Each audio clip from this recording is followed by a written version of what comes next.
halkan waa gidda danyuuradaha ee Ortambo International Airport ee magaalada Johannesburg ee dalka Koonfur Afrika. Boqolaal shacab Soomaali ayaa isugu yimaaday oo safaf dhaadheer ku jiray si ay u soo dhaweeyaan safiirka cusub ee dawladda federaalka ee Soomaaliya ee u soo magacaawday dalka Koonfur Afrika. Ambassadorka ayaa markii uu ka soo degay garoonka caalamiga ee Ortambo International Airport ee magaalada Johannesburg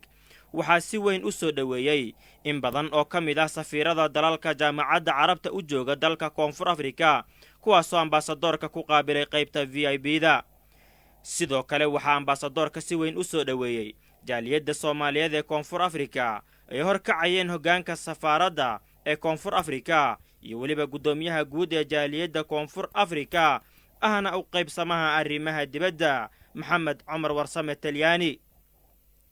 safiirka ayaa waxaa loo soo galbiyay hotelkii uu ka degayay magaalada iyadoo jaaliyadda ay ugu samaysay afur weyn kadibna la isku xog waraystay. qaar ka mid ah dadkii maadaasha ka hadlayna hadalladoodii waxaa ka mid ahaa sida tan. ilaahay baa mahad leh. waxaan u mahad celinayaa jaaliyadda Soomaaliyeed ee ku dhaqan dalka Koonfur Afrika hab maamuuska ay u sameeyeen safiirka maanta ee noogu yimid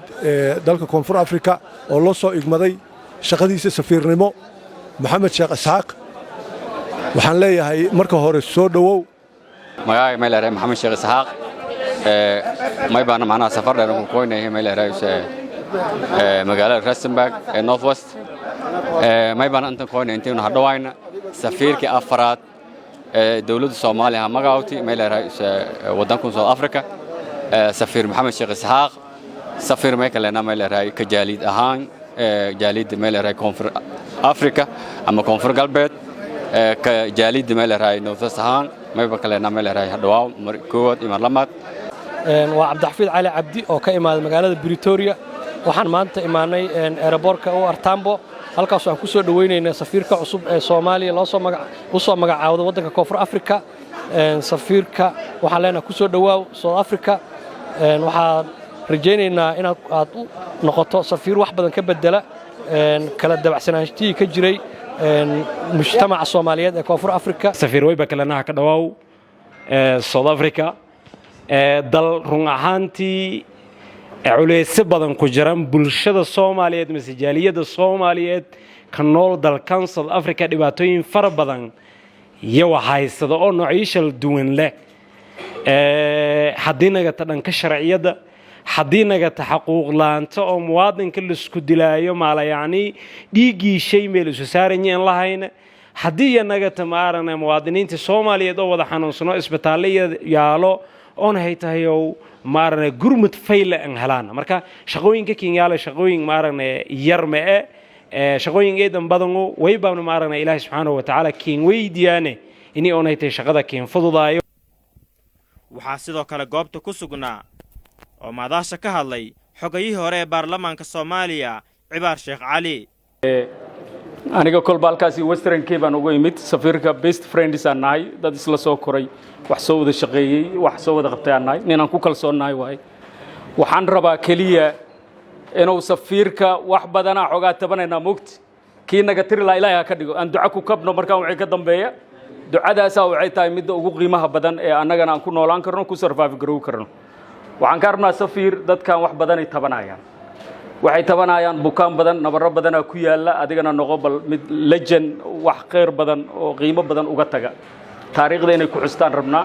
insha Allah anagoo dhan waa kula shaqeyn doonaa ducadiinana waa ku garab taala haduu Ilaahay idmo. waxaa sidoo kale si weyn u soo dhaweeyay safiirka gudoomiyaha jaaliyadda Koonfur Galbeed Soomaaliya ku matala dalka Koonfur Afrika Cabdicasiis Shirfow. assalaamu calaykum waraxmatullaahi wabarakaatuh. may baan ku salaamanay geeka ka dhawaayanay safiirka cusub lahaan magacaawi wadanka South Africa khaasatan from Somalia to South Africa Maxamed Sheekh Isxaaq may balena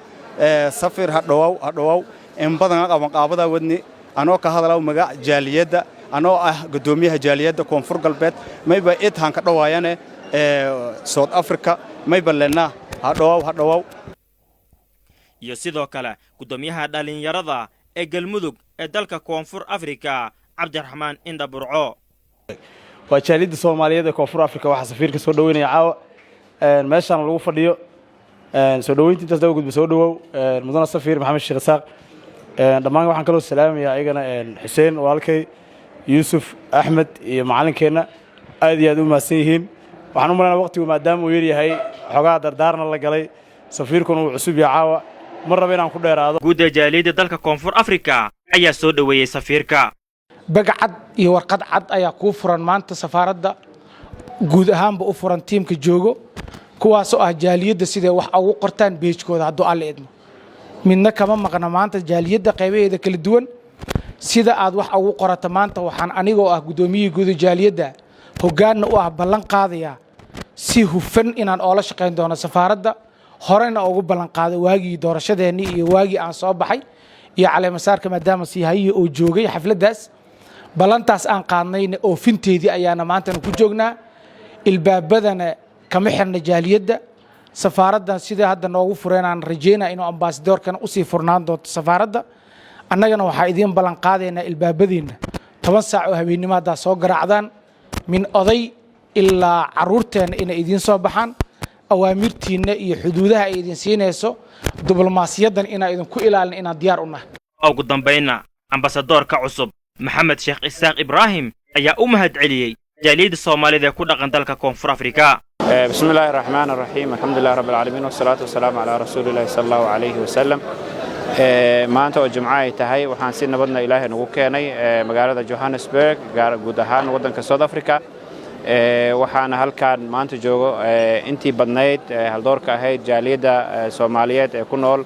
guud ahaan waddanka South Africa goboladiisa kala duwan ka kala yimid waxaan ugu mahadcelinaynaa soo dhaweyntii diirnayd iyo sida bilaaran ay isku xilqaameen iyadoo aan ognahay waqtiga in bil Ramadaan lagu jiro maxay ahayd isla markaasna ay waqti afura ay tahay ay ku dhowdahay marka waxaan idinkaga mahadcelinaynaa soo dhaweyntiina diiran waxaan idin leenahay waa isla joognaa waan isku imaanaynaa waa sheekaysanaynaa waxaan idin leenahay waa mahadsantihiin soo dhaweyntiina iyo wax walba aad samayseen dadkii ka soo gaari waayay ama fursad u heli waayay inay meeshaan yimaadaan halkaan ayaan ugu direynaa fariin waxaan leenahay soo dhaweyntiina idinkana waa idinka qabnaa waxaa idinka qaaday fardo kifaayaha dadkii meeshaan yimid waana isku imaan doonaa meel walba aad joogtiin gobolada Soomaalina waa idinku imaan doonaa waana is waraysan doonaa si hoose oo fadhiyaan isku waraysan doonaa assalaamu calaykum waraxmatullaahi wabarakaatu cabdirashiid xuseen karaash raadiyaha iyo TV-ga Shabeelle magaalada Johannesburg gegada danyuurada ee Orlando International Airport